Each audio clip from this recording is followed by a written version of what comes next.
Hi, I'm Dice, and welcome back to Shadowrun Hong Kong. So let's go ahead and get this started.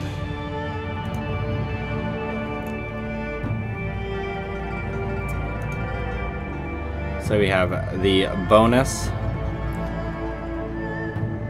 which is basically once you finish the main story. Also, I really need to turn this down in my headphones because it is super loud. I don't mind the music, but it's like deafening me. And I should probably turn it down a little bit because it is a little loud. Let's put it like right there. But anyway, let's just go to regular campaign. Normal is fine. It's time for Neck Puncher to finish his spree.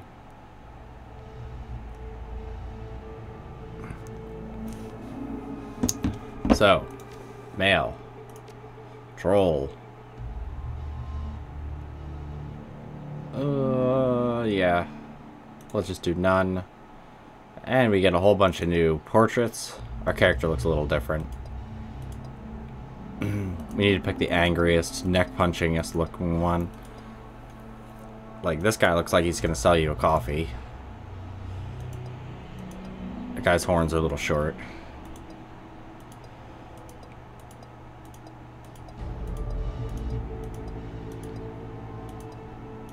Oh, there we go. What we were last time.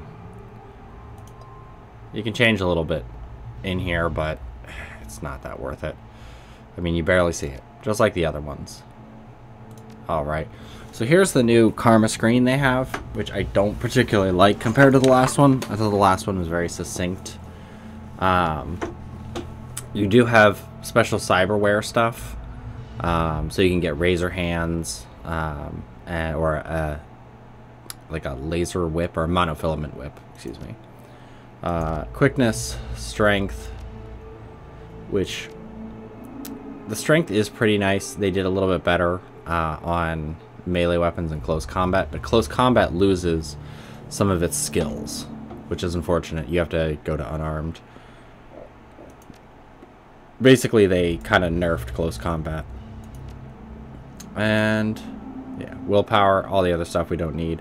They made the adept magics a little bit more clear.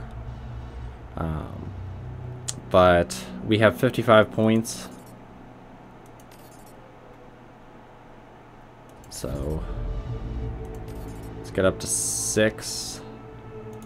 We're in body.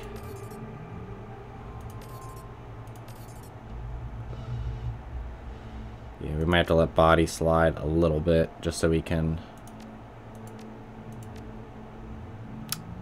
You need close combat, and then...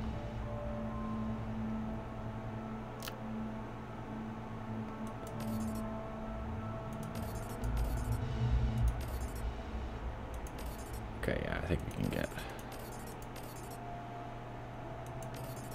Yeah, that's probably as good. Our body's going to be a little weak, but we'll be able to roundhouse kick, which will be important. You get points pretty quickly in this one versus other versions, but either way, Neck Puncher. We'll just do Neck Puncher, and street name is Neck Puncher. I mean, that's technically what you're supposed to do, is have like a first name, last name, but it's really irrelevant. I don't think they ever use it.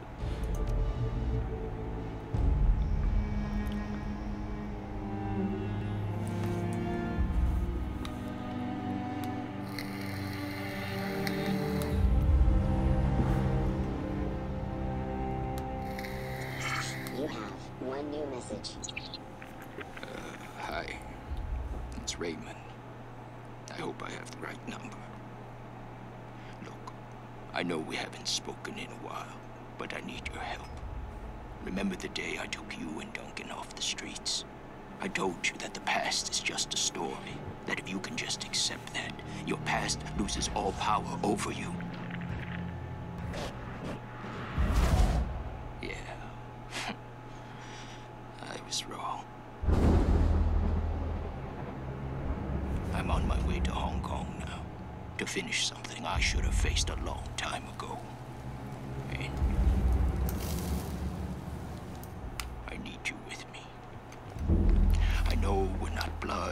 we didn't leave things in a good place. But you and Duncan are the only real family I have. Please, if our past means anything to you, meet me in Hong Kong right away. I'll explain more when you get here. I'm begging you.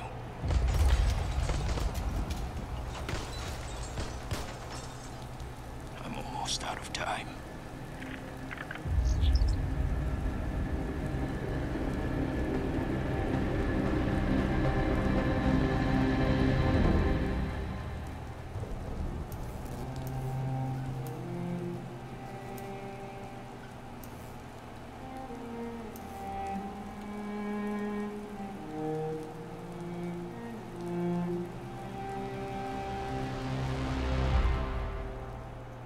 Great opening.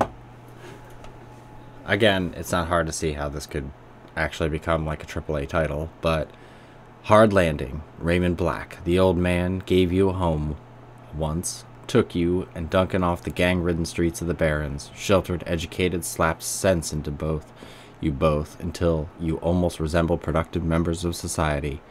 Then you took off, left it all behind, landed behind bars for a time, tried to start a new life after that.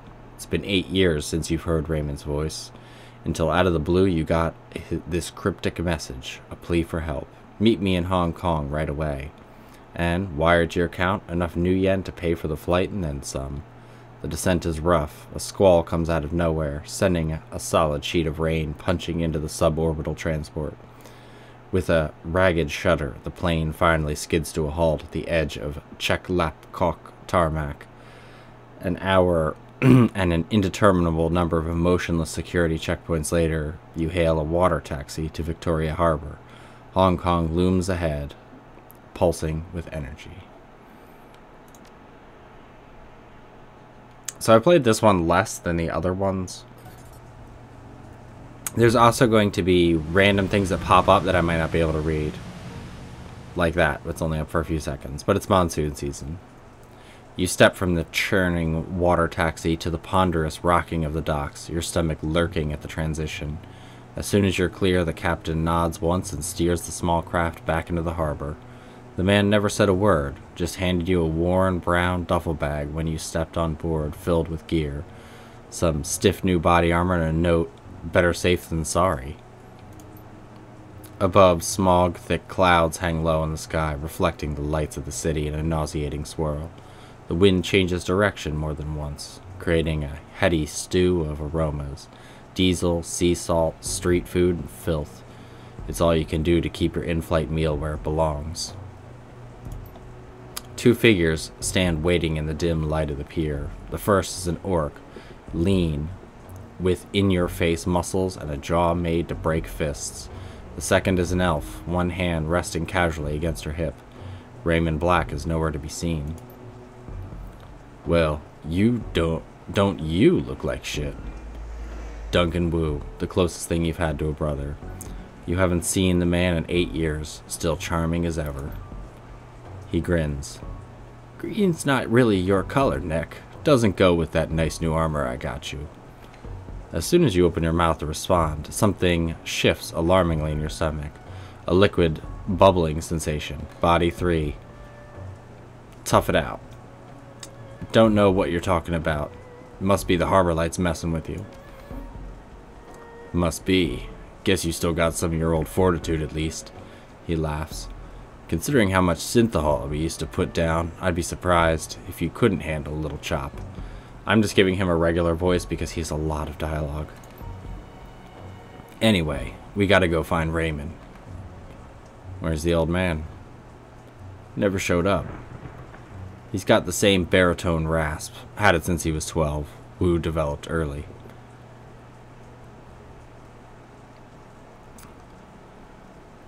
Alright, no sense standing around. And where's the meeting place? Not far. Just the other side of the pier here. He jabs a thumb behind him. The woman standing behind him breaks in. We should get going, Duncan. Head back up to the meeting point in case your dad shows up. Copy that, Sarge. They're wearing Lone Star body armor. Looks like Duncan Wu's gone private police. You his girlfriend or something? Hell no. The corner of her mouth flicks upward in amusement. I'm his partner. The woman taps her chest with an armored finger. Carter. I figured I could use some backup. Didn't know what Ray'd gotten himself into. I wasn't sure you were going to show up. It's a tossed-off remark, but there's an undercurrent of resentment in it. You got something you want to say? Nope. He shakes his head. Hey, look. I'm glad you're here, Nick. Seriously. But I'm going to need some time to get used to having you around again. Been a while since I heard from you. Know what I mean? Memories of sleepless nights and lockup flash by, wondering if he'd ever see Duncan or Raymond again. Wondering if he even wanted to. And then, stepping out into the daylight, suddenly free, the fallout of some obscure corporate restructuring, a few hundred new yen worth of apology from your former jailers, and a decision to start a new life, to leave the past behind. All of it. Until now. I had my reasons. Can we leave it at that for now? Wu stares at you, his goggles reflecting the harbor lights. Sure. He scans the waterfront, frowning. Let's just find Raymond. He was supposed to meet us here in the plaza on the other side of the pier. The sooner we find him, the sooner you can all have a big, happy family reunion over dinner. Carter grins. And the sooner I can get a place to drink around here. Damn right. Ahead of you, Hong Kong rises serpent-like from the sea. Government and megacorp coiled together, writhing in their basket of institutionalized corruption. No one can tell where the snake body ends and the tail begins. That's what Raymond used to say. Duncan turns and starts down the pier. Carter follows.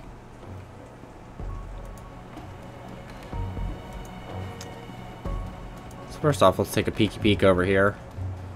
Also, I'm pretty thin set, not as bulky as you'd expect. Thank you. It's weird because it's like leaving the screen on to the left.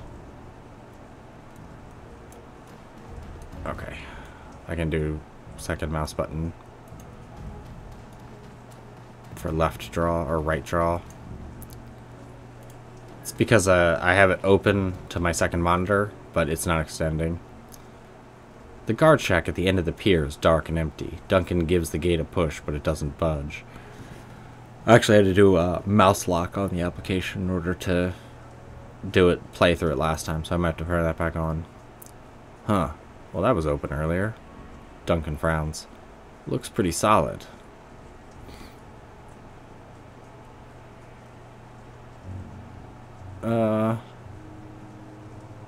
Shouldn't there be someone here to let us out or something? Yeah, smells a little funny, don't it?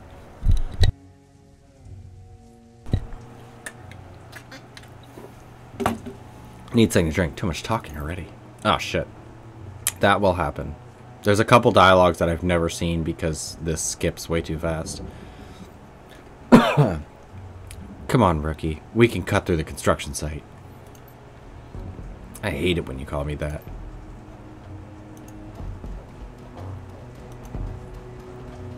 There's one dialogue later from a character that I just can't. I've never seen it. The gate is locked, but the nearby control panel appears accessible. Carter pulls it open with a metallic screech that pierces your skull, sending a new wave of pain down your churning stomach. She examines the control panel for a moment, then throws Wu a backwards glance. Looks like there's another way off the docks on the other side of this gate. I think that I can bypass the lock. Stand aside and let her work. Carter fiddles with some wires and the door lock hisses open. Got it. Let's go.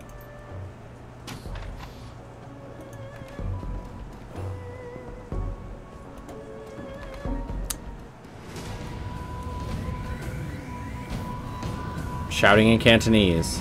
More Cantonese, too quick to catch.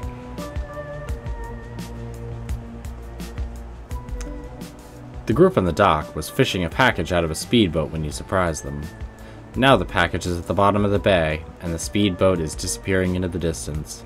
They close on you, red-faced and yelling. The light of the harbor glints off their weapons as they approach. The leader shouts something in Cantonese, but it's too fast to make out. You're rusty. It's been years since Raymond's house and the language lessons that wouldn't end. The old man never spoke anything but his native language at home. Wu speaks with authority. His Cantonese is as solid as ever. He never let it drop. You guys doing some late night fishing?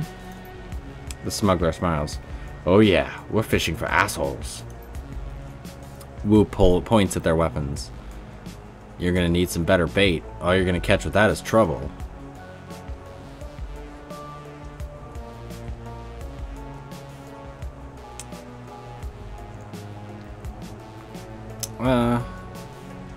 Seriously, did I teach you that in Rent-A-Cop school? He turns to you with a smile starting on his face. Then he thinks better of it, turns back to the smugglers. Wu flashes his badge. Lone Star, put the guns down. Smuggler squints at Wu's badge, then smiles to his friends. Never seen a badge like that before. Either it's fake or you're some kind of security guard. He grasps his rifle. Either way, this ends the same. I think he's done talking. Yeah. I don't need help. That won't be too particularly helpful, so let's go ahead and just get up here and punch this mage. Hopefully I don't get instantly shotgunned to death. Or completely and totally whiff.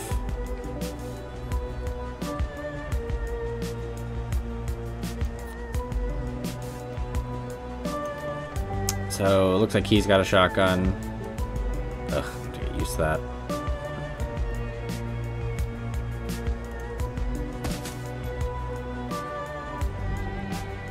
And Carter is, of course, a mage. Because why not? So let's armor me up. I probably should have seen if I had any equipment. Ugh, fucking mage. Oh, hi, guy behind me I didn't see before.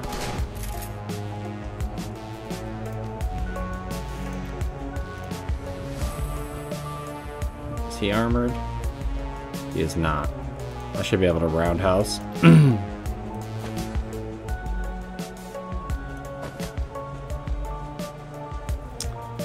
Alright, Duncan. You need a double tap. And just totally whiff. That works too.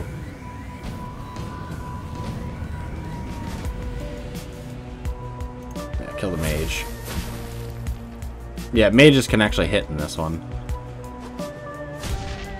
Ooh, 16 to her.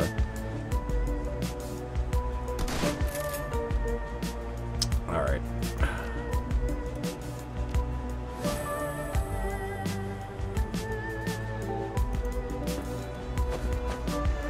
Ugh, swing and a miss. Alright, Duncan. Hit this guy.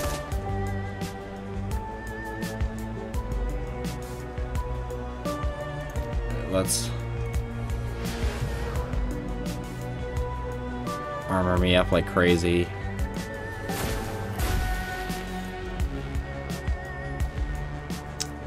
Yeah, this one's gonna be a little brutal to start with. Good. Still has a turn. Negative 16 hit points. That's not particularly good.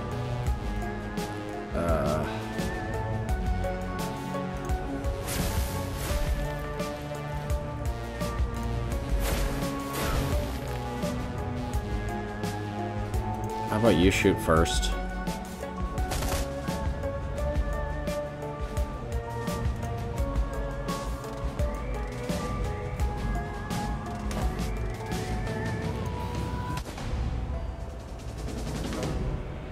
You think those guys were Triad?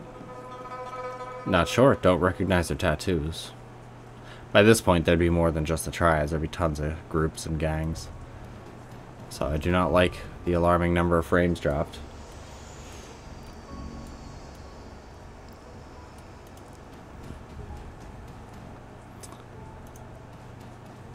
That's a med kit. I'm gonna need it. Alright. Toko, an illegal street drug made from leaked kamikaze formula. Adds +1 body, +1 strength, and +1 willpower for 5 rounds. Every time the user is attacked, strength increases. Let's take it. Why not? Alright.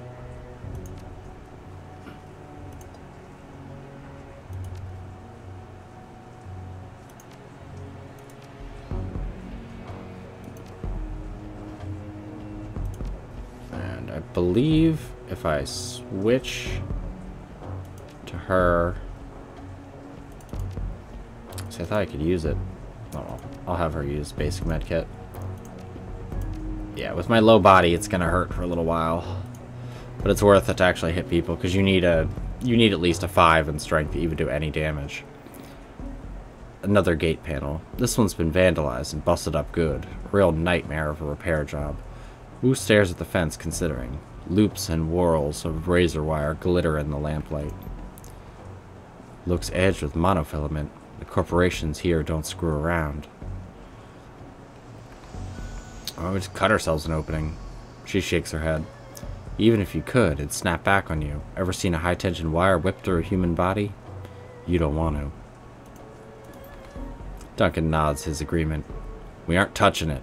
How about it, Carter? Think you can get the gate open? She winks at him. What do you think? She eyeballs the job. It'll take me a few minutes, though. Frowning, she leans to get a closer look at the mangled fuse box. A few seconds later, she starts pulling wires and yanking fuses, a look of intense concentration on her face. She's competent. In Cantonese, Nick. He sounds like Raymond when he does that.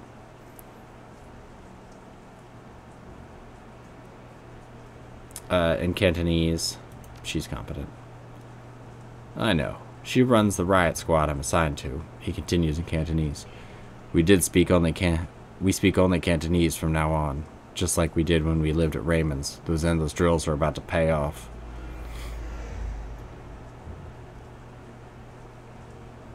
It's coming back, won't be a problem. He nods once, satisfied, then turns his back and scans the horizon. At least you can still handle yourself in a fight. I'm going to say nothing to that. Wu says nothing back. He stands with his back to you, thumbs hooked into his belt. I'm going to remain silent again. The silence between you gets louder, heavier. Then it's broken by a sudden wailing screech. Wu's hand goes to his holster.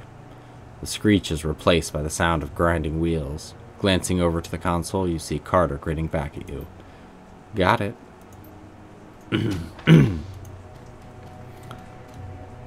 Gotta get used to mouse clicking over here.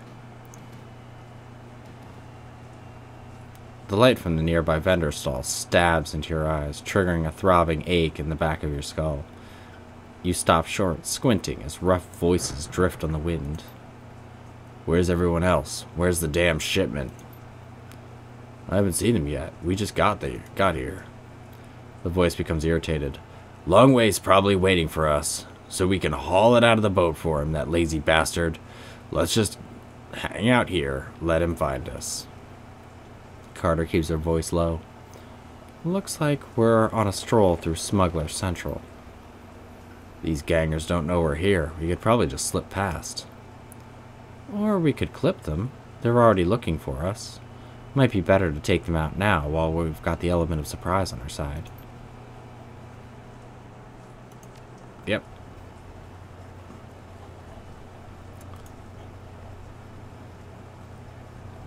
So let's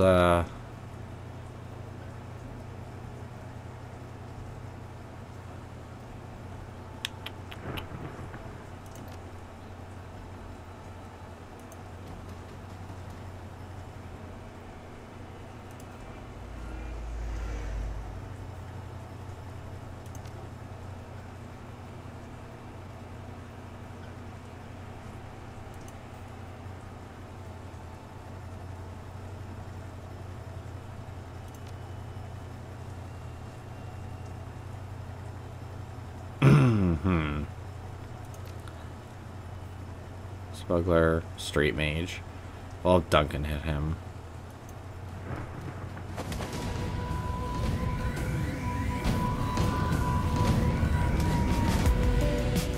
Just ice that dude right away.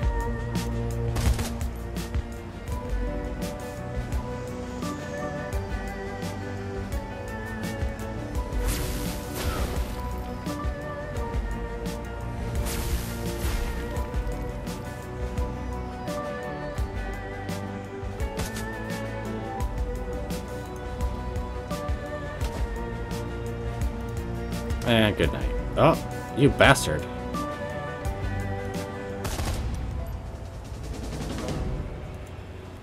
Yeah, the combat's a lot sharper in this.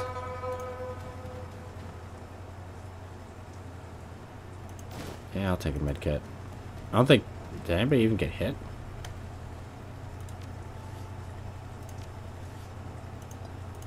Nope, nobody even got hit.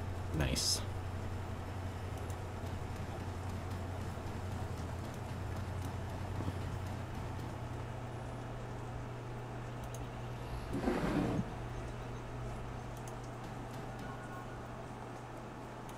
Gain 1 karma, that will do jack and shit for me.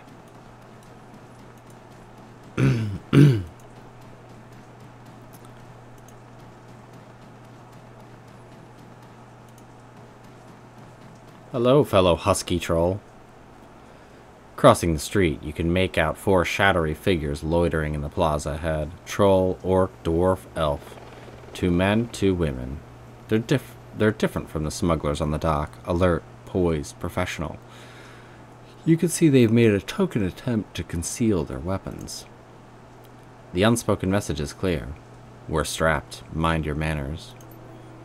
Wu stands up tall, takes that amused tone he gets whenever he's standing toe-to-toe with someone bigger. Someone who doesn't know they're about to go down. Evening, folks. You got permits for those bazookas? The thick troll puts his mouth into a comic frown. Permits? Give me a minute. He makes a show of patting his pockets. Nope, guess not. I must dropped mine in a dumpster, along with the last idiot who stepped to us. Wu coolly surveys the scene, nods in a friendly fashion. Is that right? Well then. You can almost feel Wu's cop training kicking in. It's like watching a drone execute a command routine. He reaches for his rifle, brings it up quick, but it's too late. By the time it hits shoulder level, an assortment of nasty-looking ordnance is already trained on his head. Carter backs him up. She whips her arms forward, fists blazing with magical fire. Her eyes sweep the scene, darting from one figure to another. All right, everyone just be cool. The thick troll's voice is casual, amused. He shakes his guns in Wu's face. A little late for that, isn't it?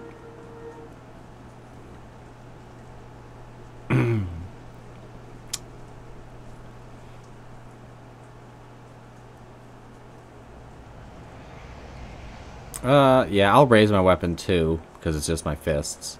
It's never too late to be cool. The husky troll winks at you and gives his attention to Wu. Maybe we got off on the wrong foot just now. Something we can do for you, officer? His mouth breaks into a patronizing grin. Wu's jaw tightens, but his tone stays cool and controlled.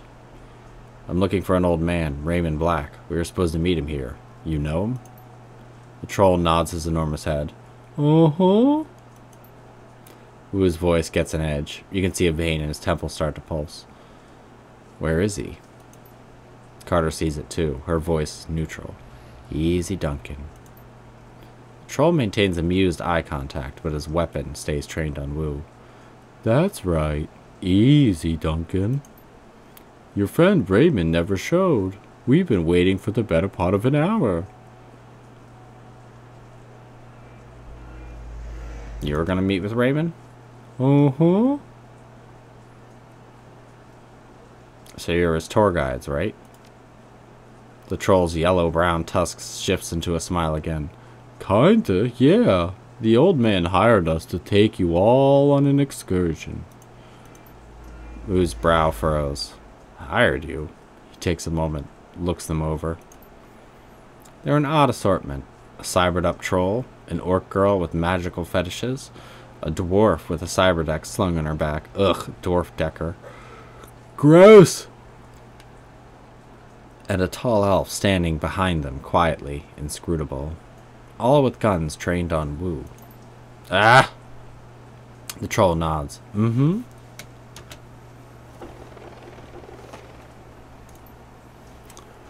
Something got missed there. It'll happen. That's the only gripe with Hong Kong, really. And the decking is terrible. Wu's shoulders creep up. His stance tightens. This is bullshit. Raymond would never hire Shadowrunners. They're criminals. The troll corrects him. Mercenary operatives. The dwarf cuts in. Her voice is soft, but strong. Criminal. Mercenary operatives. Yeah. So, you were right. Your buddy Raymond was associating with a bunch of hardened criminals. The troll tosses Wu a sideways smile while staring down the barrel of his gun. Sorry to burst your bubble, Lone Star.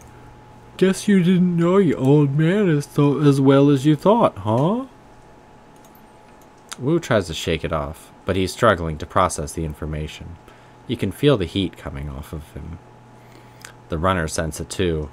They tense up tight. They're keyed on Duncan, and their guns are big. The looks on their faces make it clear. One wrong bead of sweat, and Wu's going down in a red mist cloud.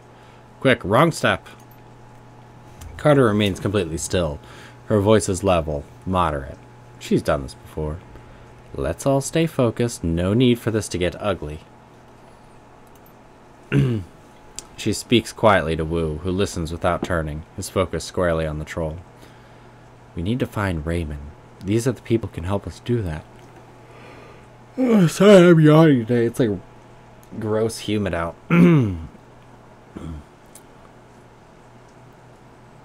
Alright, what were you hired to do?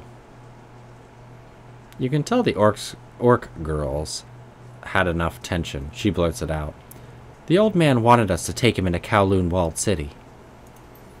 She waves a hand at the three of you. You too. She has a lot of dialogue too, so I'm not going to go crazy on her voice and give her some detailed, intricate pain-in-the-ass voice to make. Two large rats, clinging to her hip and shoulder, poke their heads out of the folds of her clothing. They fix their beady eyes on you intently. You know the Walled City? Isn't this Kowloon Walled City? No. Slumright? I've heard of it. The orc girl sneers, rolling her eyes. It's a shithole. The worst slum in the Eastern Hemisphere. Memories of growing up in the Redmond Barrens flash through your mind. We get it. It's a real bad place. Now why would a little old man pay you to take him there? The dwarf standing next to her, nods and jumps in. Wouldn't say. He mumbled a lot too. Just kept rambling on and on how he had to get in. Under ordinary circumstances, I never would have accepted the gig. The Walled City's the last place I want to go. But the old man rolled up a truckload of new yen, and you gotta eat, right? Wu risks a glance at you. His weapon remains trained on the Shadowrunners. But a flicker of uncertainty plays across his face, and I cannot stop yawning. Jesus. Anyway. Well, let's say we believe you. What now? The troll flashes you a smile that's all tusks and no warmth. Okay, gang. I tell you what. He looks at his team and then slowly starts lowering his weapon. We're all gonna put our guns down.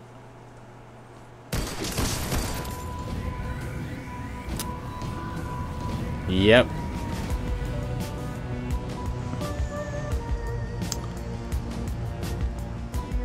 So I'm just gonna go over here. The sound of high-caliber rifle shots hang in the air, and the red dots of lasers sweep the area. Carter, the troll, and the silent elf lie dead in widening pools of blood, their heads broken open like melons dropped from a 4-story building. The young orc girl screams from cover. Nightjar! Nightjar, come on, big man, talk to me. Gunshot? No, no. She turns to the dwarf, her eyes wild with fear. Oh shit, this isn't good.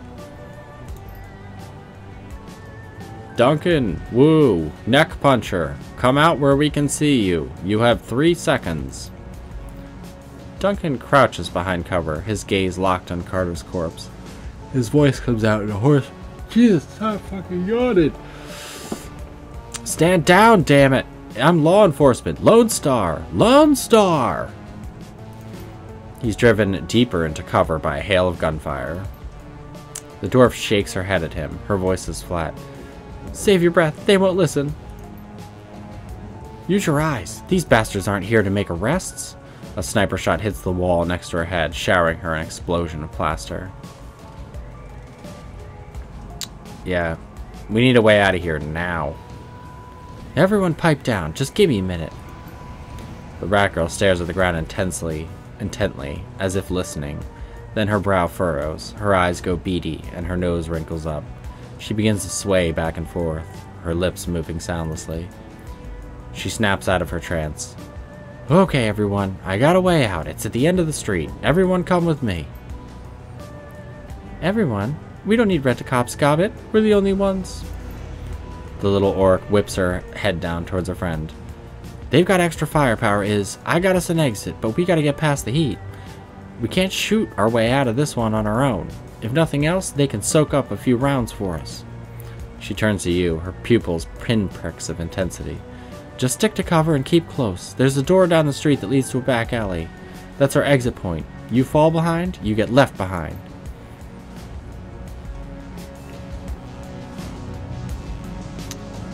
Alright, so Duncan. You can't throw that far.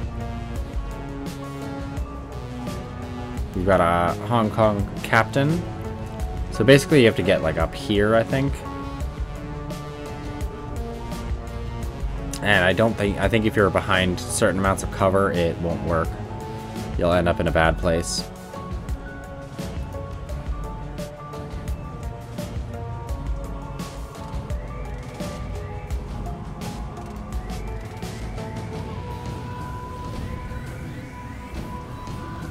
And we got a conjurer and a bunch of drones.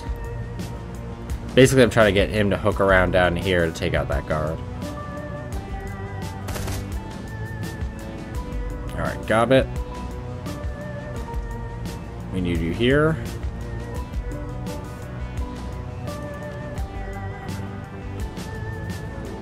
No, I don't want to use a smart proximity mines. Proximity mines aren't all that great.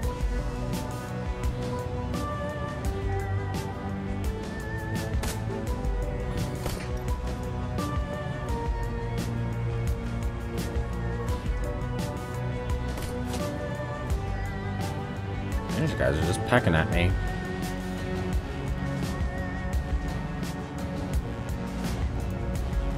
Let's get up here.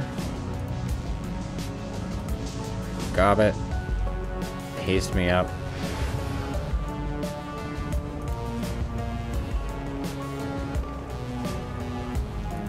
I'm gonna go on Overwatch Punch.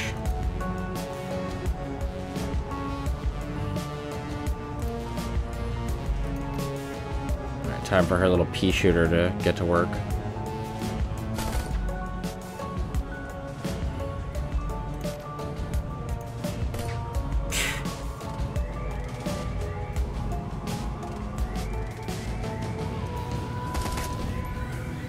Wow, guys, come on.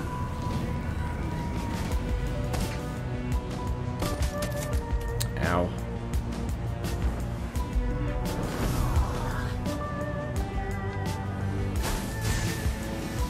Ugh.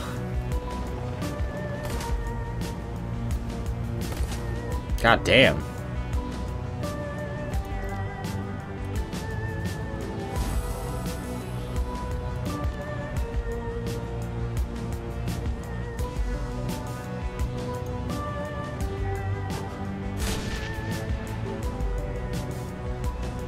Alright. You 10%, 11%. Yeah, pretty crappy odds. Yeah, I think you can hack the bike. I still don't think it does anything. I think it just causes it to explode.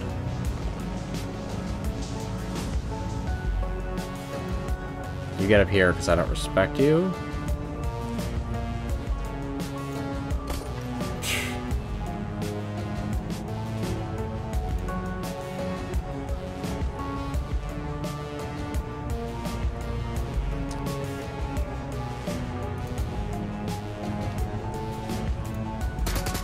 Gobbet can't hit anything.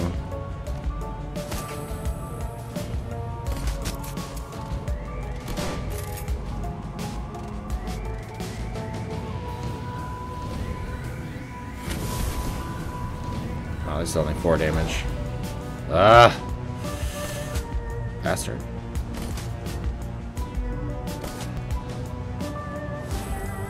Yeah, that'll happen. I think they're the rigger.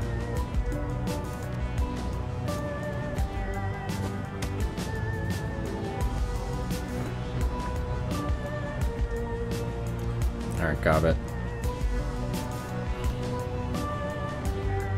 Yeah, too far. Yeah, the healing actually has range now. Okay, 50-50 chance. Which is 0.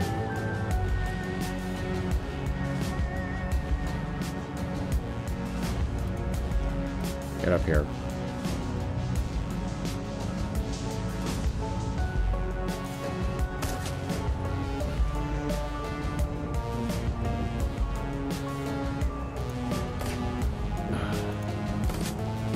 This dwarf and our stupid pistol.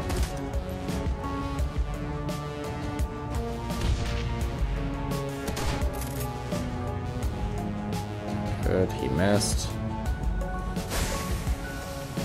Acid in my face again. Yep, and I'm down. This battle sucks. Just FYI. Oh my god. Seriously, how many shots does it take for you guys to hit them? That'll take a turn.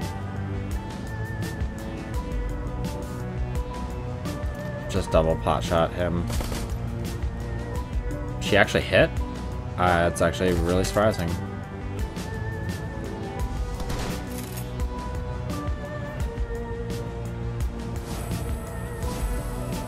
Alright. So how much are you hurt? Or actually, I think it doesn't matter. Also, I think the timer for... let's see. You only have fetishes. Those are particularly going to help you. Can't heal me. 5-5.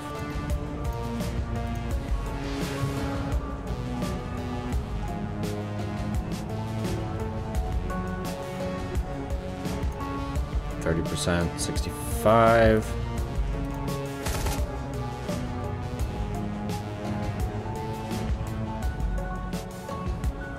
Come on, you don't need to. Oh, because it's still stuck on the skill.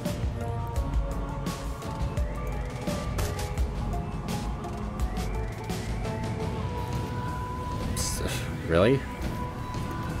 It's not much of a boost. Thank you. Great, and Gobbet's down again.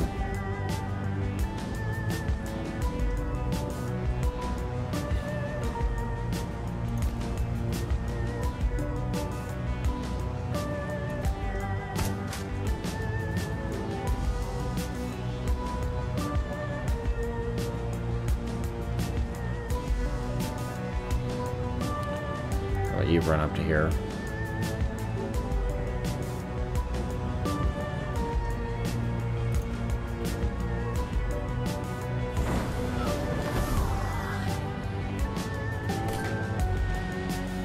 Good. That helps. Yep.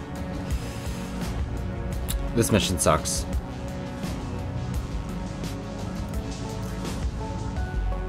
Come on. I'm just gonna click through the options real fast. Yeah, the first time I played this, I was like, what the fuck? Because I got like, because there's a sniper that will pretty much one-shot you or take you down to almost nothing.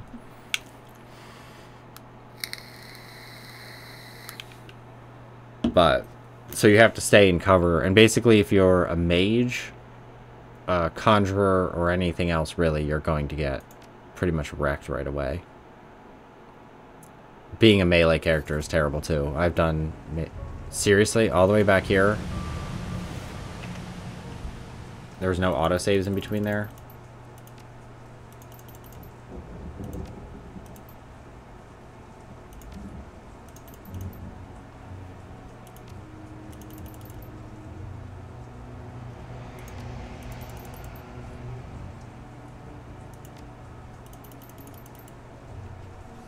Seriously, it did no autosave at that point?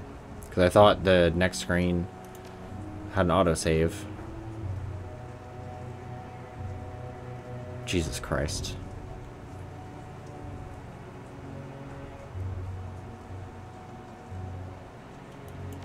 Well, let's express go through this.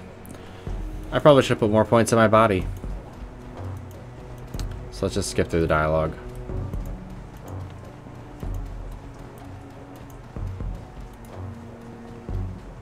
Lovely. Yeah. I thought it saved right after there, but I should probably save right in the beginning of that one.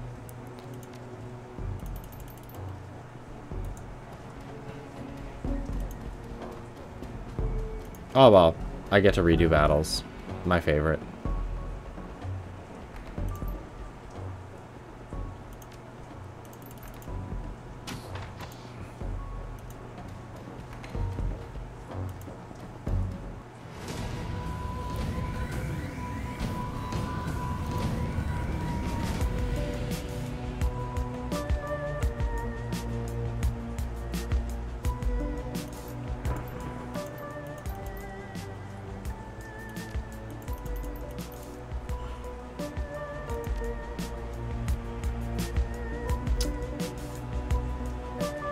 Yeah, you want to hit the mage as hard as possible.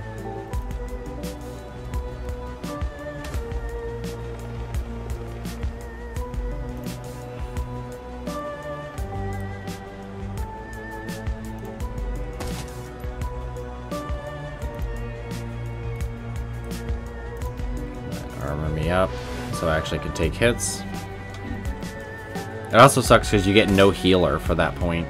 Basically, you have to rely on medkits. And grenades. Alright, Carter, you heal me.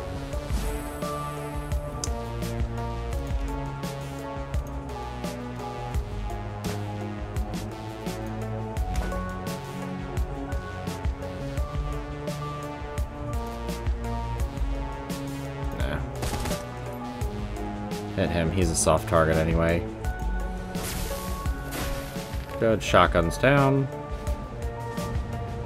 And he always throws a grenade, no matter what you do.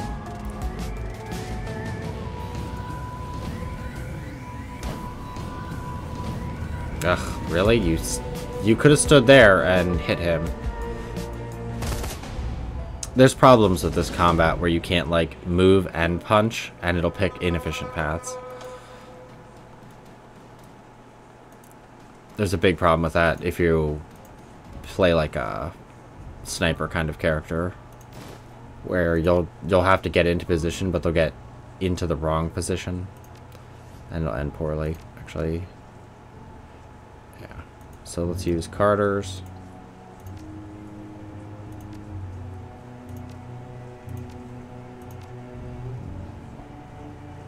It's fine. As long as we don't take hits in the next combat, we should be alright.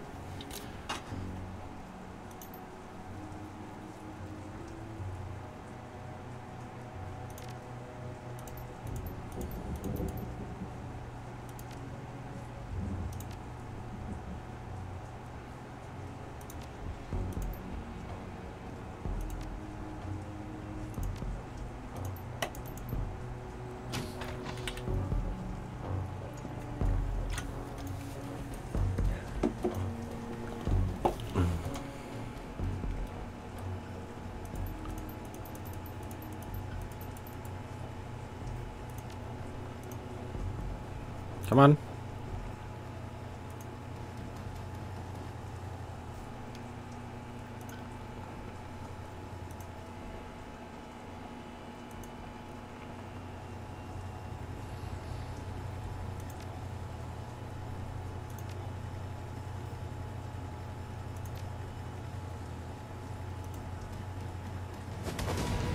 Ugh, see, like there he should have gone there and so he could hit both.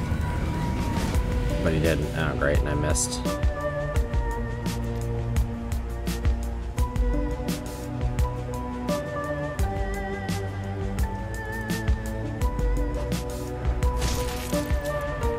Okay, one down.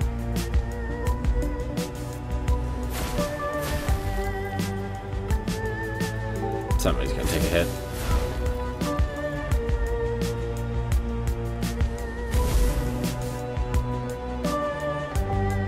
But yeah, haste becomes like super important in this one. Just because of little things like that.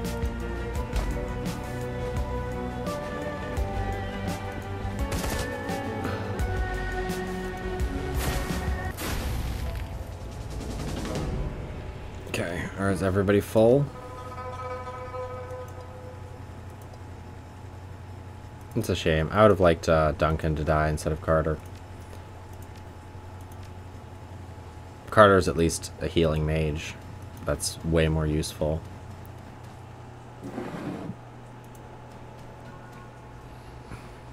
One karma to remind you of how screwed you are.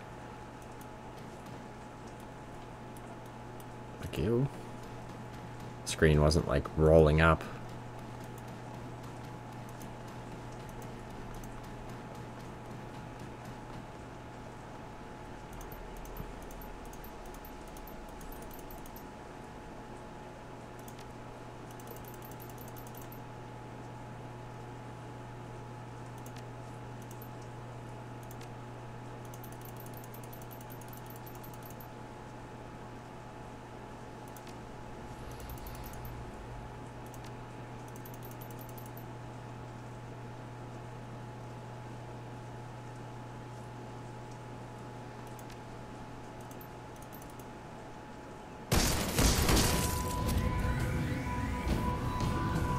Yeah, so the sniper always hits this way, just as a rule. So I'm going to send Raymond forward.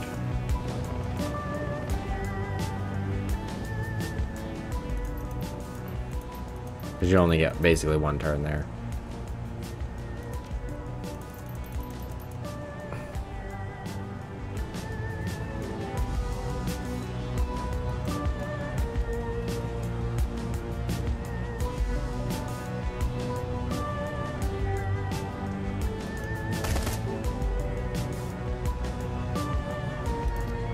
Let's just haste Duncan.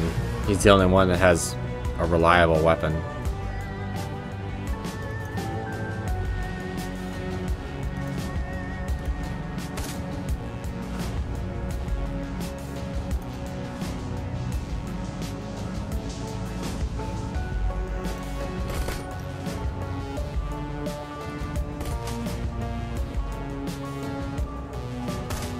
Also, they kind of give you this... you fucker. This strange advantage of your bullets making people bleed. Because I think after this mission, it never happens again. Alright, first off, you need to heal yourself. I don't think there's cover down there. So... Actually... No, I won't be able to do anything else.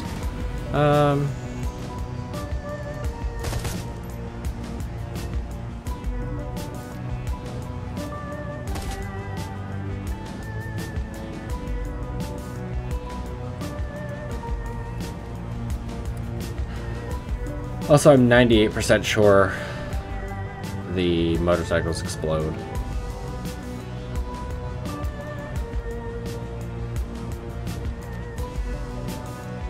Actually, no, that's dangerous. Let's not do that.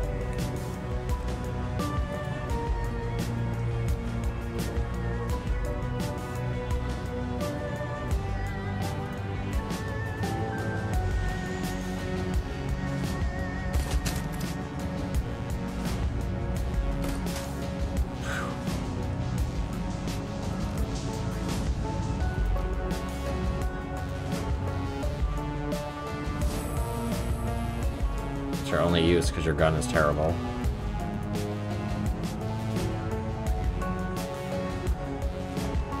And I could technically summon. Yeah, you know what? Let's do that. Once a monsoon.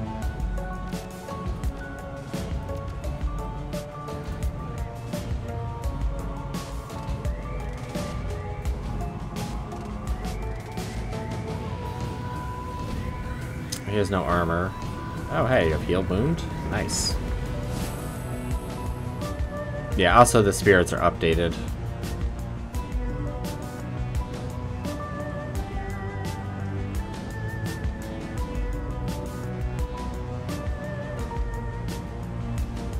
Hello?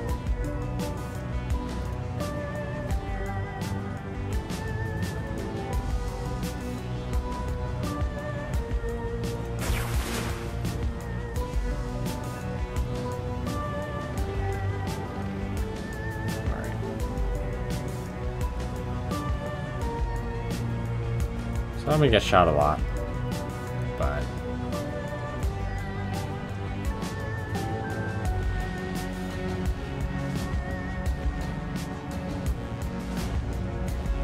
geez, 2 to move that far? Duncan, you suck. You need to lay off the donuts. Oh, he has a 2 now? Well, that's some bullshit.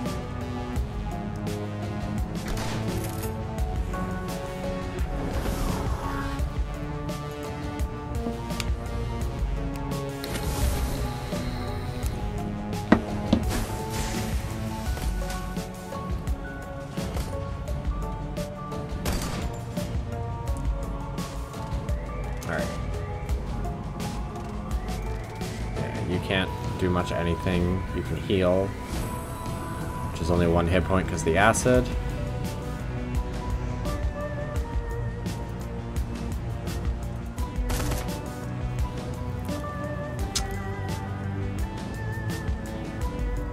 Yeah, let's just grenade them. Now he's probably gonna miss.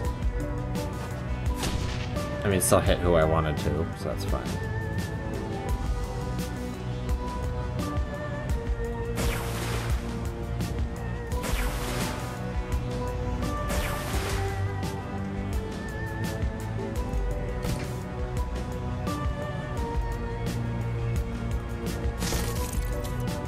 Okay, good. At least we've killed a few. Good. Oh, it escaped? That sucks.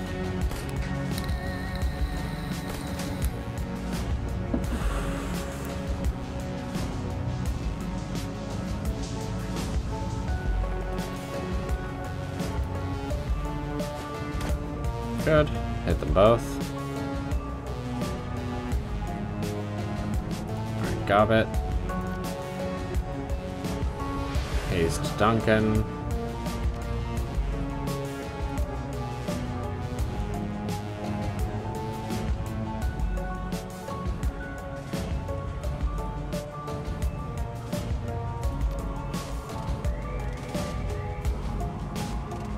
I mean, I should hit these, but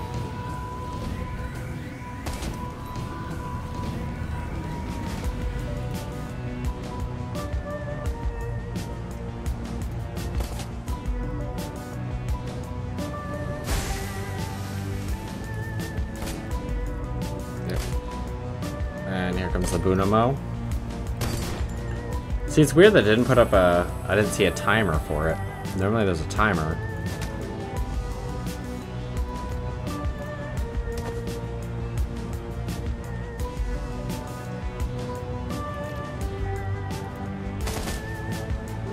Couldn't even kill one drone. Alright, Gobbet. Run for it.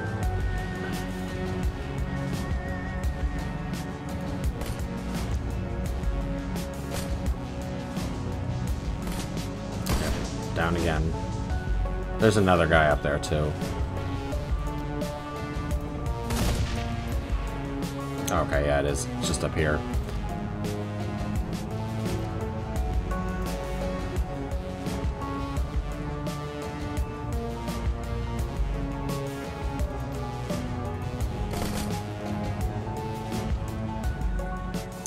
You need to reload.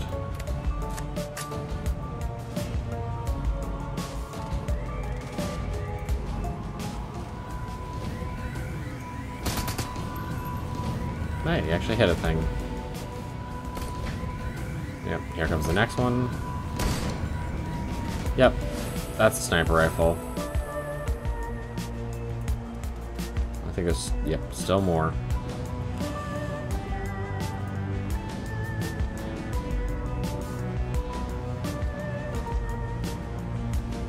So yeah, 14 pretty much unblockable damage.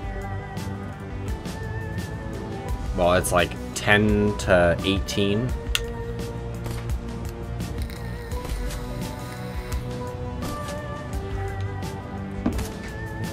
Good. Yeah, you're not designed to win this fight.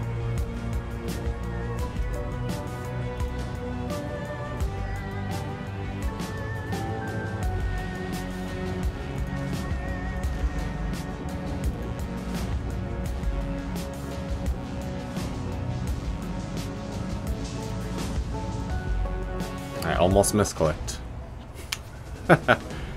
Yeah, that's basically how it's supposed to go. It's just, essentially it becomes random whether you get absolutely wrecked or not. Because the shotgun guy will sometimes get like an angle on you and be able to hit you multiple times. Like hit 3 party members for 9+ damage. The rat shaman guides you from the doorway on the street through an eternity of winding alleys, damp sub-basements, and empty buildings.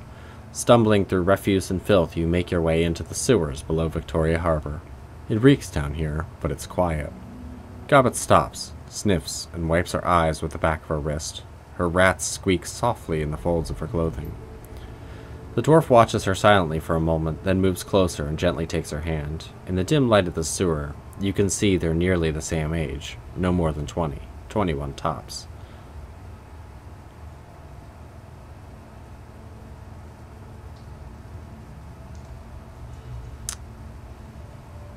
Yeah, what were their names? She keeps her head down and tells it to the floor. Our troll friend you were talking to was Nightjar. He was our friend. The elf was called Gutshot, kind of an asshole, but didn't need to see his head splattered everywhere like that. She inhales a cleansing breath. Nightjar was a good guy. Always had our backs. Isobel's and mine. Isobel nods in agreement. Her voice is flat. Rare to find a runner you can actually trust. She looks to her friend. Are we clear? Gobbet looks back the way he came. I think we've shaken them. She sniffs the air. Yeah, we're clear. Wu begins pacing, his boots splashing in the sewer water, creating echoes down the tunnel. You can feel the tension coming off him in waves. This is bullshit. I'm done messing around in alleys and sewers. I'm done running from cops. He pokes a thumb into his chest and spits his anger forth in a raspy growl. For fuck's sake, I am a cop. We noticed. There's a Lone Star Sergeant dead back there. Damn it, she was... Wu starts to choke up. He struggles against it, fights to maintain control. But he needs a minute to recover. He finally manages to pull it together, but he's raw. He speaks again, his voice seething and hoarse. Hold on. Ah! Why did that go down? There we go.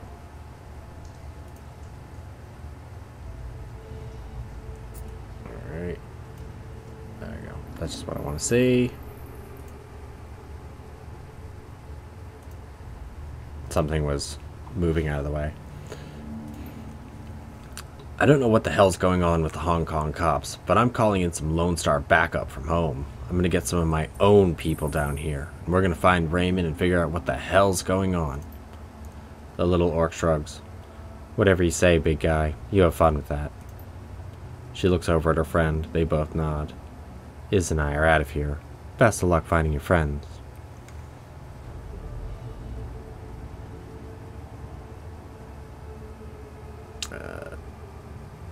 Your people died in a hail sniper fire. You're not going to do anything about it?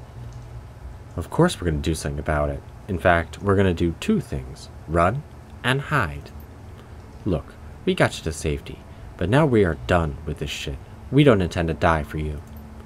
Wu isn't listening. You can see on his face that he's already written the orc girl off. He pulls his security-grade PDA from its holster on his left leg, raises it, starts tapping the buttons with a meaty finger. The Lone Star logo on the back of the device looks shiny and official. He stops, confused, and taps it again harder. The red flashing image on the PDA reflects in his goggles. "What the hell? I'm locked out of the network." He looks up at you. "My law enforcement status has been revoked." He goes back to the screen. "I don't believe it. This is saying there's an APB out on us, Nick. You and me both." I figured as much. You heard them on the loudspeaker. They knew our names. Wu glares at the wall, a storm raging across his face.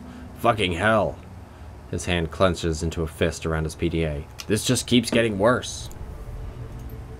He leans forward as if to punch the wall, his knuckles rapping against it softly, a pantomime of barely constrained rage. Suddenly he turns and slings his PDA at the far wall. It hits hard, bounces back, and clatters to the ground at his feet. He looks down at it, spent. The orc mouths an "okay" to herself, eyebrows raised.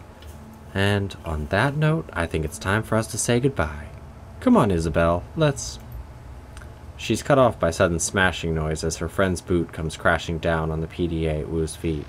The dwarf looks down at her work, unsatisfied, then brings her boot down again and again and again until there's nothing left but a snarl of plastic housing, broken glass, and circuit board. She looks up at Wu, her chest heaving, and points at the pile of scrap she's created. "Police issued. They can trace you through that." She turns to you, hand out. "Yours too. It's on the network." "Smash it yourself. We bury our own." You crush the PDA into shards underfoot while Isabel looks blankly. "Good." She looks over at Gobbet, sighs, then reaches into her jacket pocket, pulling out 2 new PDAs. She hands them to you and Duncan. "Burners. I suppose it's the least we could do after your help back there." "Got any snacks in there? I'm a bit peckish." Isabel isn't listening. She is staring open-mouthed at her own PDA, its bluish glow illuminating her horrified expression. "Gobbet, we gotta go, right now." Isabel's voice is monotone, but emphatic. She holds up her PDA to show her friend. "They're after us, too." Her screen displays a local newscast. Your own face stares back at you from the upper left corner of the screen. "Ah!" Did it again. So basically she's saying, "Oh, this is for tonight's news. These wanted criminals." Your image winks out, replaced by a scowling image of Duncan Wu, a mugshot from a long time ago, before Raymond. "Our sources report that Seattle native Duncan Wu and Neckpuncher, along with their Hong Kong-based accomplices, are still at large. They are well armed and should be considered extremely dangerous." Low-res photographs of Gobbet and Isabel pop up on screen, replacing Duncan Wu. The color drains out of Gobbet's face. "Oh, shit." Kowloon officials report that the terrorist cell known as the White Star maintains ties to the state of Henan, and it's purported to be receiving weapons from funding from anti-corporate groups in the UCAS city-state of Seattle. Port authorities are standing on high alert, and the Hong Kong Police Force's Special Duties Unit has been engaged to deal with the threat. We go live now with Chief Inspector Crate of the Special Duties Unit, who will be making a statement. Behind the newscaster, a video window displays the location of your firefight in Victoria Harbor. The camera pans to Chief Inspector Crate. She is surrounded by a swarm of news reporters, but appears unfazed by the attention. She speaks with supreme confidence. "We have yet to ascertain the motive for tonight's attack, but it was clearly a well-planned, coordinated effort." Crate sounds smooth, more like a corporate mouthpiece than a cop. "We have already issued all points bulletins along the kill or capture order for the 4 remaining terrorists, and I have instructed the Special Duties Unit to make this a manhunt of top priority." She looks directly into the camera. "If you should see one or more of these individuals, do not attempt to engage. Instead, tap in the HKPF flash code at the bottom of the screen. If you are on an authorized network and take a picture, our system will automatically identify them in your data stream." The Decker switches off the newscast and clips her PDA back into her belt. For a moment there's no sound but the roar of sewer water rushing through the pipes. Gobbet bends over, hands on her knees, sucking wind. Her rats scurry for a new position. I thought we were fucked before. Wu's voice is eerily calm. But now we are all well and truly fucked. Well, doesn't look good, does it? His mouth tightens. Not at all. He begins stalking back and forth, a panther in a cage. They've labeled us terrorists, and there's an APB out on us. I've heard this kind of announcement before. I know it comes with it. It doesn't matter if we have nothing to do with whatever city-state. They're gonna hunt us down. It's open season. Isabel nudges the remains of Wu's PDA with her booted toe. And the two of us will be hunted down right alongside you. Gobbet wide-eyes the exit, tight as a spring. You can hear the shallow panting as she leans towards one, then the other. We gotta go deep. Hit the mainland for a while until we can figure this out. Find a new hole to crawl into. Gobbet looks at Isabel, wipes her mouth, and points at you and Duncan. We've got to get them off the grid, too. Way off. The dwarf looks up at Duncan, her large eyes narrow. Hey, Lone Star, you've got a security license, right? That means you've got a SIN, too. Wu's brow furrows. Of course I have a SIN. I wouldn't be able to get paid otherwise. Only criminals and lowlifes go sinless. She runs her hands along her cyberdeck, thinking, that means you can be traced, both of you. You'd get spotted by a drone or security camera, get ID'd by a retinal scanner, or try to use your cred stick or passport, and the HKPF will know just where to find you. Wu crosses his arm across his chest. I know how a system identification number works, runner. So we're stuck in this country. No money, no passport, no nothing. Tonight? Oh no, I think you have to get speech in order to get etiquettes now. Gobbet pulls at her dreadlocks. We're just as screwed as you are, me and Iz. We're listed as your accomplices, and we can't afford for you to get caught. You'll lead them right to us one way or another. DNA sample, things we've told you, astral residue, I don't know, cop stuff. The little Decker looks up from you to Wu, eyes narrowed, sizing you up. You can see her make a silent decision before she speaks. Her voice is flat, resigned. We need to get your sins burned, delete you from the record books. All of them. All of them? Whoa, wait a minute. You want us to just erase our identities? Wu rubs a hand across his scalp. Beyond the fact that it's insane, will that even work? If we burn our sins, go off the grid like that, won't they just redouble their efforts to find us? Condescension seeps its way into Isabel's dry tone. Imagine playing a game of hide-and-seek with a siren strapped to your head. Would you rather try and hide with the siren, or with the siren conspicuously absent? Yeah, let's get on with it. What do we have to do? Gobbet's voice drops. We gotta ask for help. There's only one person who has the kind of pull it takes to burn a sin and hide us from the cops. Kindly Cheng. Let me guess. This Kindly Cheng is some sort of underworld hardass. Like a walnut. She's what's known as a straw sandal. Kind of a middle manager for the Yellow Lotus Syndicate. They're triad. Kindly Cheng controls all the illegal activity in our neighborhood. Smuggling, bootlegging, counterfeiting. Sounds like my kind of scum. She leans in, serious as death.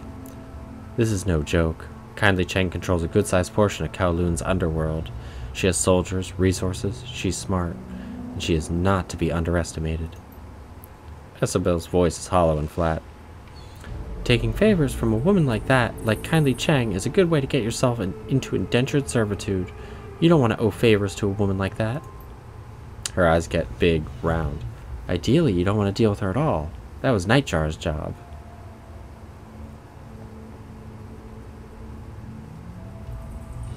Nightjar's job? You mean you work with her? What did we just tell you? She's got her fingers in everything, including brokering Shadowruns for the corpse. Kindly Cheng is our fixer. Gobbet tries to make her voice light, confident. Just stay on her good side, and you'll have nothing to worry about. Now let's get this done before one of you trips the APB and brings all hell down upon us. Alright, I need to get something to drink, because my throat is la-dying, and between my allergies and everything else, and the fact that I can't speak today, I'll be right back.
Alright, let's continue on.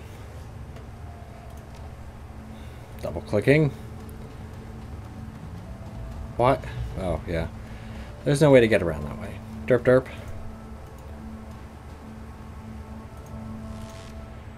So let's get through the next brick wall of text. This game has a lot of talking, which isn't bad, but... Sinless. You scramble up a ladder through the access way where the sewer system spits you out in a Hong Kong mass transit railway system, the MTR. Crossing the rails, you climb up the platform into the station. Above you is Haoi, where the rat shaman and the little decker plan to plead your case to kindly Cheng, the one woman they know who can help you get underground and off the grid fast. But there'll be a price. Cheng is a triad boss whose favors tend to come with strings attached. The sound of waterfront at night leaked down from the stairway to the surface. Peering up the steps, you can catch a glimpse of the night sky, overcast and low.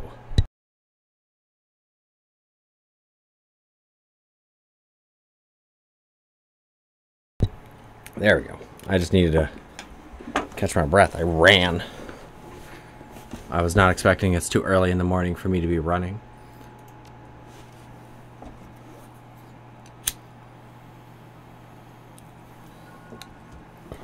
Hey, Karma Gain 5. The sewers deposit you into a series of mechanical access ways that eventually link to a system of railway tunnels. Gobbet leads you through 5 or 6 magnetically sealed doors and across several sets of electrified tracks until she indicates you've reached your destination. She holds up her hand, indicates the surrounding platform. This is MTR station for Haoi. Once you go up those stairs, you'll be in our neighborhood. Kindly Cheng runs her operation out of a mahjong parlor called Swift Winds. Wu rips off his goggles.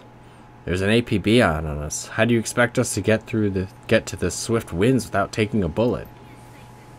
Haoi is well known as a protected area. Kindly Cheng sees to that. It's a shadow community. Smugglers, hijackers, black marketeers. You get the idea. Cops tend to give the place a wide berth. Isobel gives a shallow nod. Her gaze remains planted on the floor. Police cameras don't last long here. Between the smog and the cloud cover, we shouldn't have to worry about drone surveillance either.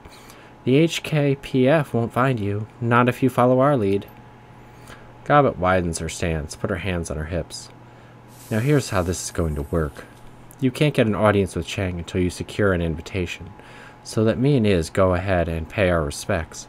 Then we'll request that she see you, politely. Invitation? How do we get that? The rat shaman smirks. We'll kiss her ass until it shines. Isabel sighs. That's about the size of it. Gobbet holds up a hand. One more thing. Kindly Chang is a dangerous woman. She may seem friendly, but don't let your guard drop, and whatever you do, do not disrespect her. Yeah, I've dealt with dangerous people all my life. I know how to behave myself. You'd better. If you don't, it's all our asses. She lets her hand fall. Nods to the three of you. Okay, we'll go on ahead. Smooth the way. Just give us a few minutes head start.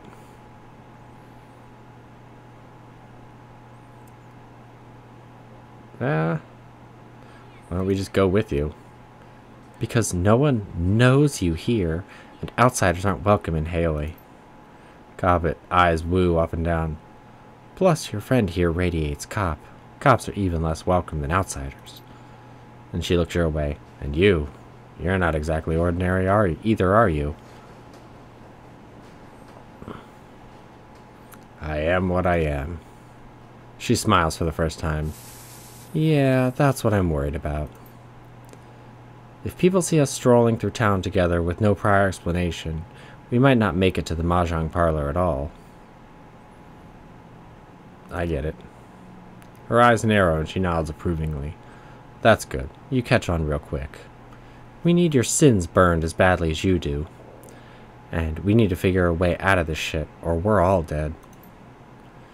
She quickly turns away. See you at the mahjong parlor. The Shadowrunner's footsteps quickly fall away, and you're alone with Wu. He grunts something unintelligible and begins panther stalking back and forth again, boot prints of sewer water and muck making his path on the subway platform behind him.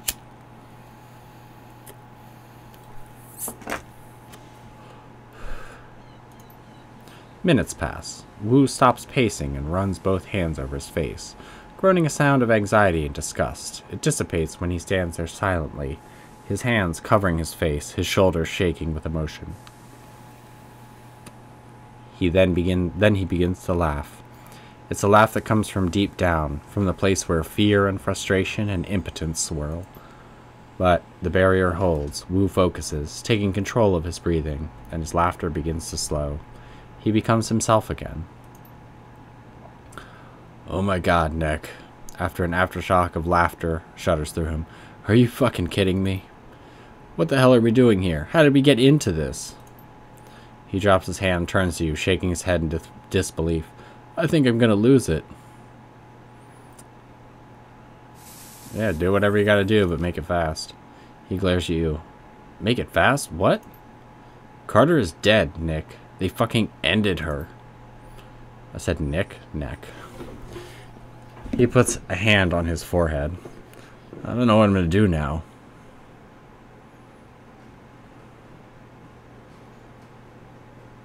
Just focus on finding Raymond. So that's it? Just throw Carter down the memory hole and bury her deep? Put my partner's death behind me and carry on like a good little Lone Star? He holds up a hand. Don't answer. His voice goes flat. He's done. It doesn't matter anymore. We're stuck in this country.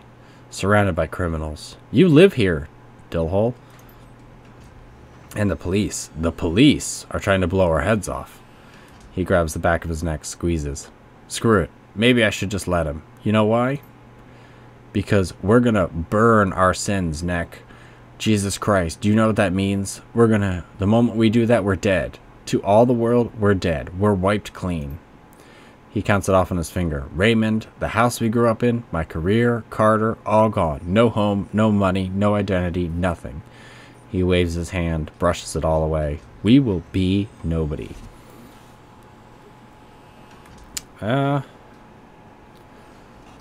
Enough of this drama, Wu. Put on your big boy pants and help me find a way out of this. Put on your big boy pants? I've been wearing fucking big boy pants for years.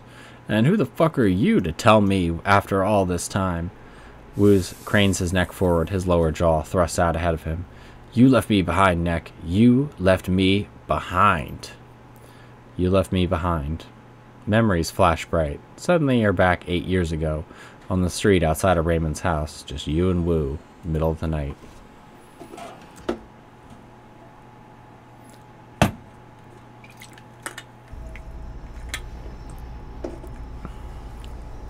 You can't just leave like this, Neck.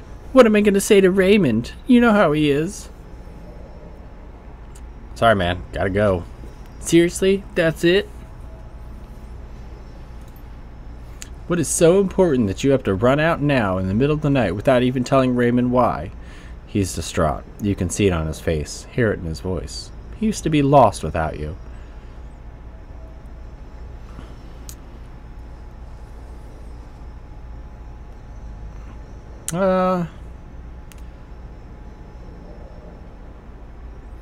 Yeah, some people mess with me, and I don't intend on letting them get away with it. Could use your help. His eyes widen. I can't give you help like that anymore. I'm on a good path now, Neck. I can't afford to mess that up. Look, whatever's going on, I can tell you one thing. Raymond will not approve.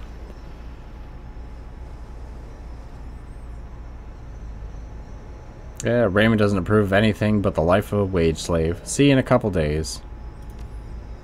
You remember the look on Duncan's face as you walked away. The events that followed were a blur, one that you don't care to remember. 3 days later, you were behind bars in a private corporate prison. No interrogation, no charges, no appeal. Years later, some corporation bought another corporation, and the new board of directors pushed through some sort of reform agenda, and the higher-ups gave an order. And then you were out, with a few hundred new yen to your name, and one scary-as-hell non-disclosure agreement ensuring your silence. Not that it mattered to you anymore. Starting fresh, determined.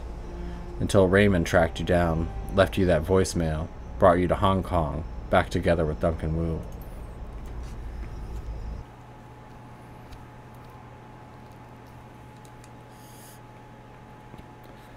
You realize that Wu's been staring at you. Well, good for him. Now let's hear it. Where the hell have you been all this time? Why didn't you contact me? At least tell me you were alive.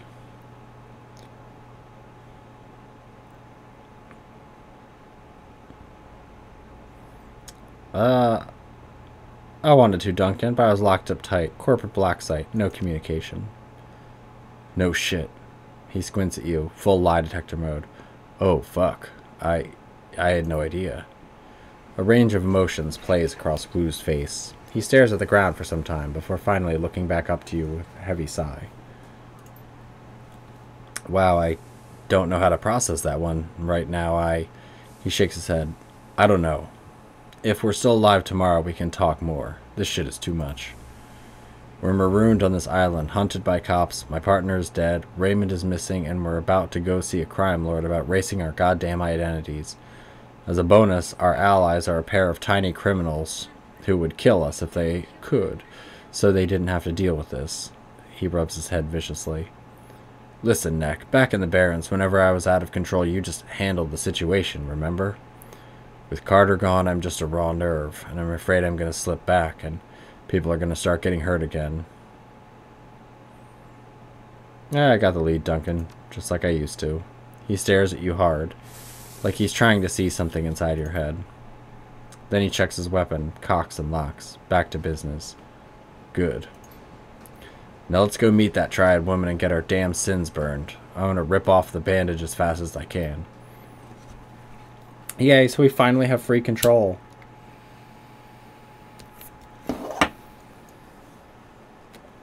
So yeah, a lot of talking. A lot of unnecessary talking. Heoi, a makeshift boat city latched to the Kai Tak riverfront like a parasite. Behind you, a massive snarl of dark, derelict high-rises dominates the horizon. The walled city. But I don't see a mahjong parlor.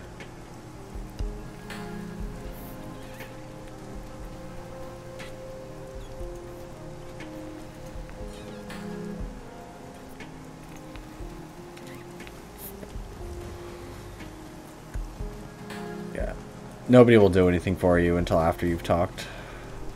We're taking the scenic route.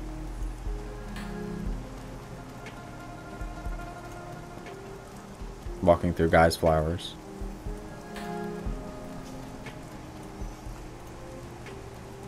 Let's look at the bolt hole. The original name has been sloppily painted over with black paint.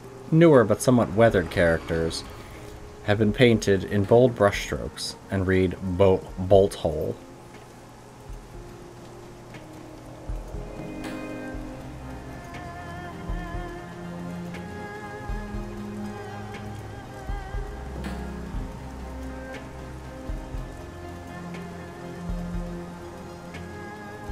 Good. Now I've taken a look around. I just wanted to clear up some of the maps.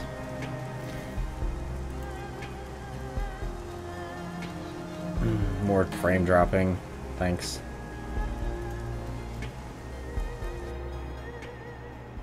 The Swift Wind's Mahjong parlor, filled with the stink of cigarette smoke, the incessant click-clack of mahjong tiles, and the grim faces of hardened gamblers.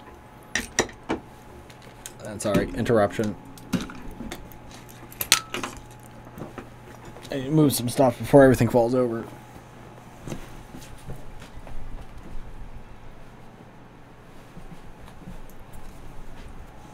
Alright, there we go. Everything is getting... all my cords are getting tangled.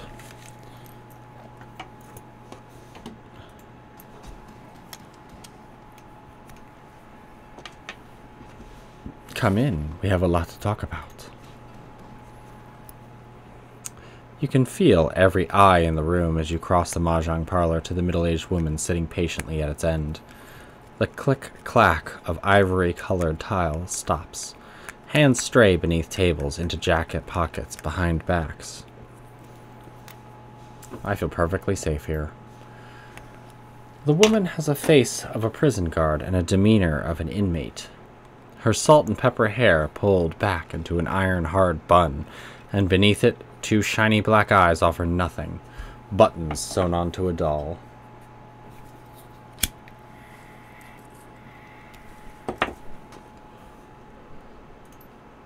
The nearly empty bottle of something foul rests on her mahjong table, nestled between a pair of dirty shot glasses. Tiny puddles of brown linger at their bottoms.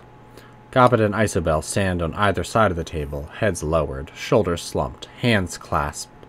They risk a frightened glance at you as you approach. Kindly Cheng's voice is as nasal and rusty mean. My little pair of fuck-ups here told me about what happened on the docks. She dips a pinky into a shot glass, brings it to her mouth, removes it with a sharp smack. How 2 of my best runners had their heads put out. How you need protection, and how you need to get your identities wiped before you get your heads put out too. Potentially leading heat to my front door, placing me and everyone in my employ in danger. She fingers the rim of her glass. So wise. So very, very wise. The young shaman's eyes never leave the floor. We're sorry, Auntie. We thought... Her black eyes flash. You mustn't speak until you're spoken to, Gobbet, my dear. The smile turns mean. And since you are one short hair away from being dumped into the river chained to Isobel's corpse, I suggest you let your new friend here do the talking for a while. Does that make sense for you, dear? Her triacal voice is back, sweet, nasal, grinding. Dark circles ring in Gobbet's armpits. Yes, Auntie. Cheng inclines her head gently. Very good. You learn so quickly.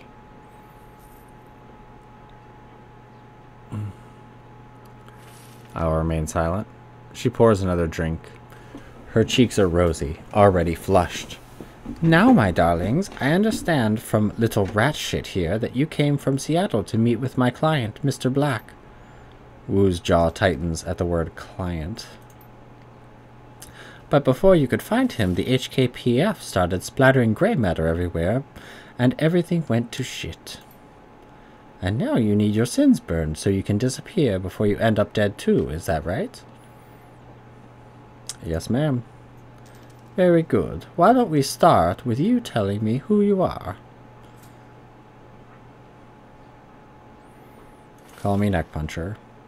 Oh, you've already chosen a street name. How prescient of you. She looks at you approvingly. Neck puncher. That's a good name. Has real character. She flutters her eyelashes at you. Now what's your real name? I mean, you don't want me to erase your identities, don't you? You want me to erase your identities, don't you, dear? I'll need to know who you are first. Neck. I do what needs doing. Punchin'. She rests her chin in her hand. I know the type.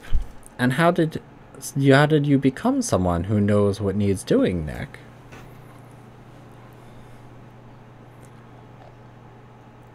Picked it up young. I've been in the cooler for a few.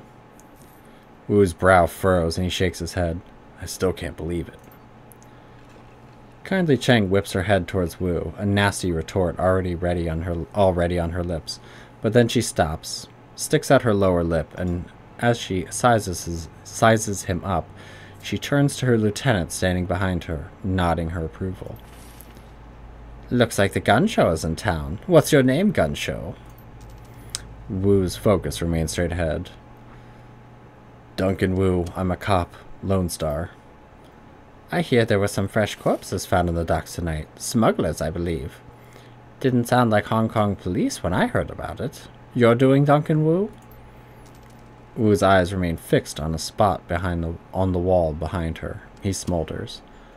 I identified myself as Lone Star, but they wouldn't stand down. They had weapons. It was self-defense. You don't really need to bring up like a whole report on it, dude. She puckers her lips at him, her voice sing-song. I don't care, sweetie. They weren't my people.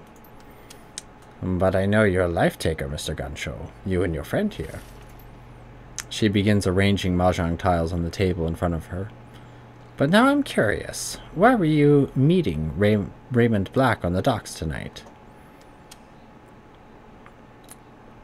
Raymond Black is our foster father. That makes her pause. Cheng lifts her bottle of swill and eyes the label, connecting the dots in her own head. Interesting.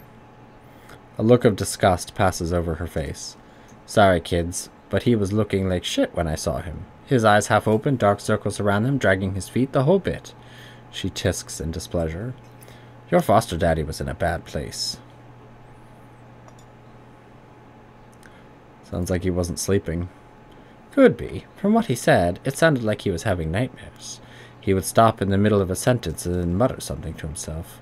One time it was about the walls breathing or something. Another time it was about teeth. Thousands of teeth. I remember him drifting off near the end of our meeting. It looked like he was off somewhere in his head. He said, I left prosperity in there. Then Nightjar put his hand on Mr. Black's shoulder, asked him why he wanted to go to the walled city, so badly. That seemed to bring him back. When your old man opened his eyes, they were full of tears. Then he muttered something else I couldn't quite make out. She pours herself another shot, tosses it back, and rubs her belly. Your daddy got really irritating after a while. How do you leave prosperity? Do you think prosperity could be a person? I have no fucking clue. She grabs a long, slim cigar from the pack on the mahjong table, lights it. All right, let's get to it. She exhales smoke and points 2 fingers at you and Wu. You two need sins burned, and you need them burned fast. Hong Kong dragnets are bad news, and when they roll in force. Armored personnel carriers, heavy armor, heavy weapons, sorcerers, the whole thing. And they aren't coming to arrest you. She folds her arms across her chest. The thin cigar bobs in her mouth as she speaks. The good news is I can help you out. With a wave of my hand, I can have your sins disappear. But you need to understand, my darlings, that what you're asking is not a simple request. Burning a sin isn't just deleting a number. It's wiping all references to that number from all the world's largest databases. It's masking your mugshot in their facial recognition database, so the first camera you walk past doesn't bring them down on you like a ton of bricks.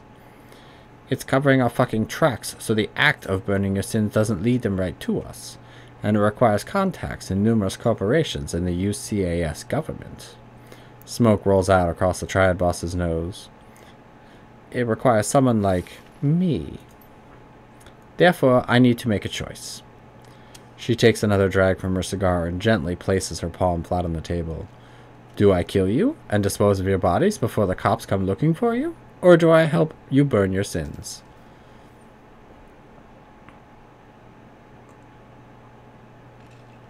We're more valuable alive. Help us and we'll help you. Kindly Chang rests her chin on her hand and smiles at you. Are you, my darling? If you're dead, things appear to be much less complicated. If you're alive... She stares at you for a long moment, chin still on her hand, thinking. Taps her ash on the floor without taking her eyes off you. A lowly, reluctant growl rumbles somewhere deep in her throat. Okay. You live for now. I'll put your sins into the torch. However, I'll need to call on several valuable favors within my network to do it. And those favors do not come cheap. Kindly Chang stubs out her cigar. You will owe me.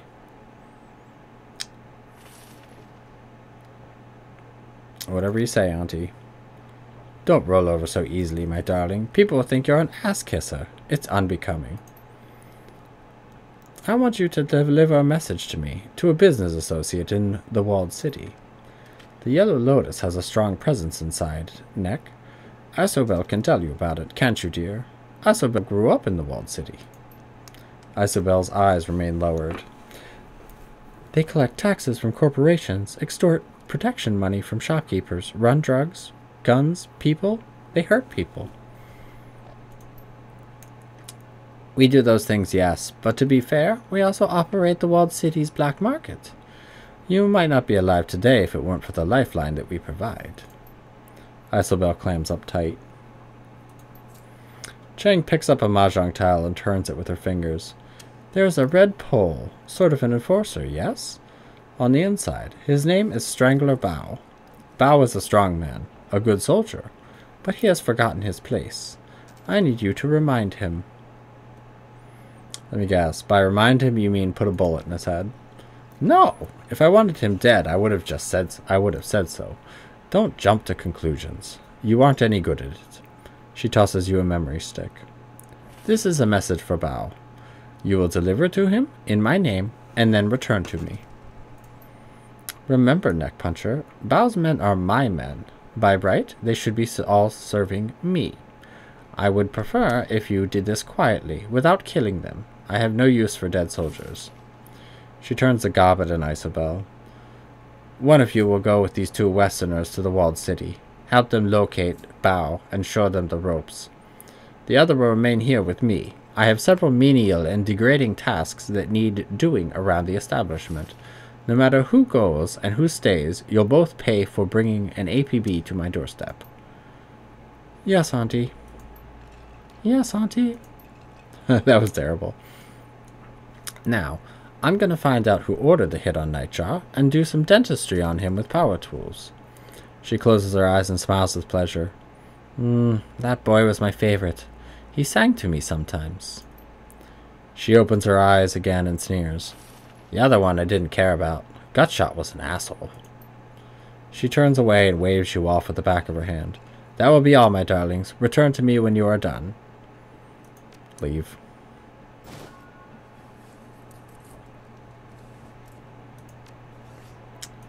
And let's spend some points. So we actually have points now, so...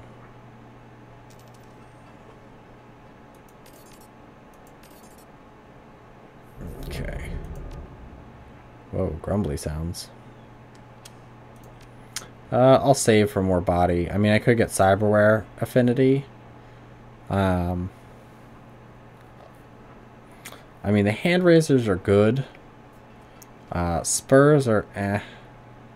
I mean, I kind of want to get them, but I'm going to have a lot of points that I'm going to have to spread around. So, it's debatable.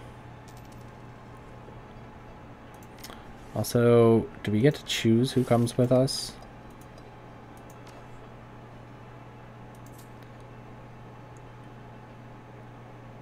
Okay.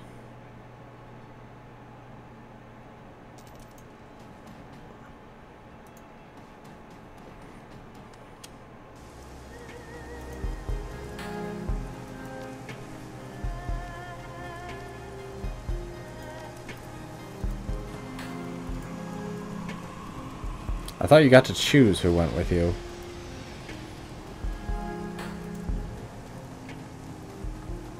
This is basically a milk run mission anyway. Well, if you want it to be.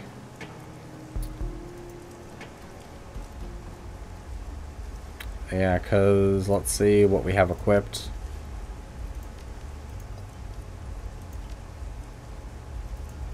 Armor 1, Spiked Fist. Yeah, I know in this one that Spiked Fist actually works properly. So it still counts as unarmed combat. The thug taps his earpiece, gestures with his head. Auntie Chang said you'd be coming. You can pass.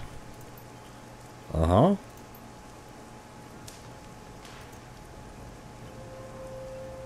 Okay. Choosing your team, we're taking Gobbet. Because now Gobbet has heal. Yep, let's go to Walled City.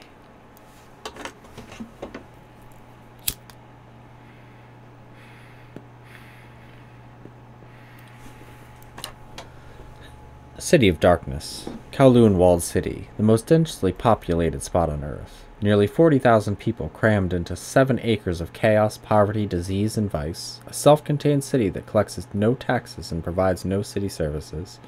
Stagnant water sits in temporary wells. Trash lies in piles on roofs for controlled burns.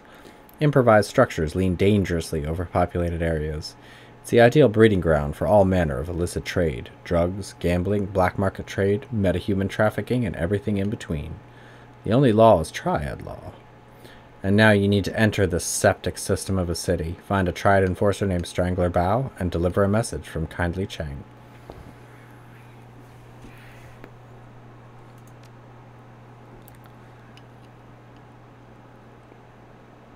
Yep, so basically that's all. Your new inventory system, which is nice that it's actually kind of sorted. And you have a quick, clear character.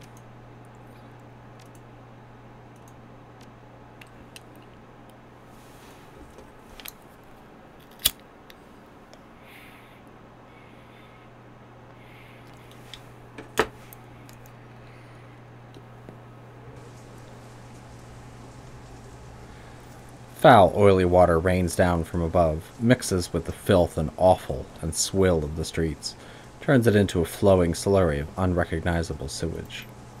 In the distance, the sound of back alley activity adds to the ambiance at your arrival. Breaking glass, the crackling hiss of garbage fire, faint screams of terror punctuated by the occasional gunshot. Sex and business and violence and misery blended into one. Wu winces at the stink, waves a hand in front of his face. Raymond didn't see that prosperity is in the walled city. Said that prosperity is in the walled city, but I don't see it. Why the hell would have you wanted to set foot in this place? You got me. As I said, the walled city is the worst slum on the eastern hemisphere, maybe the world. A rat pokes its head out of a fold in her clothing, squeals softly. She reaches up a hand to comfort it. There's something wrong with this place. It isn't just a slum, it feels poisonous somehow, on an astral level. It churns my stomach even to come near it. Wu nods in agreement. Okay, well, you were right. This isn't the Barrens. It feels, I don't know, thicker. He goggles the place. Which way? The Lotus Den. It's what Bao calls his little corner of hell. I don't know where it is offhand, but I have a way of finding things. There's a flurry of motion at her hips, and a second pair of beady eyes appear. Gobbet shifts her hand from one rat to the other, stroking each in turn.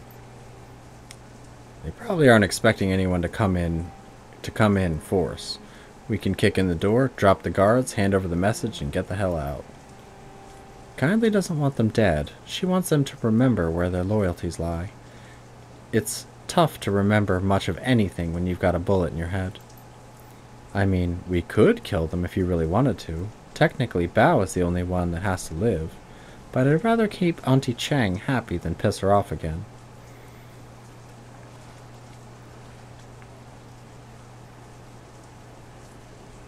That'll be up to them.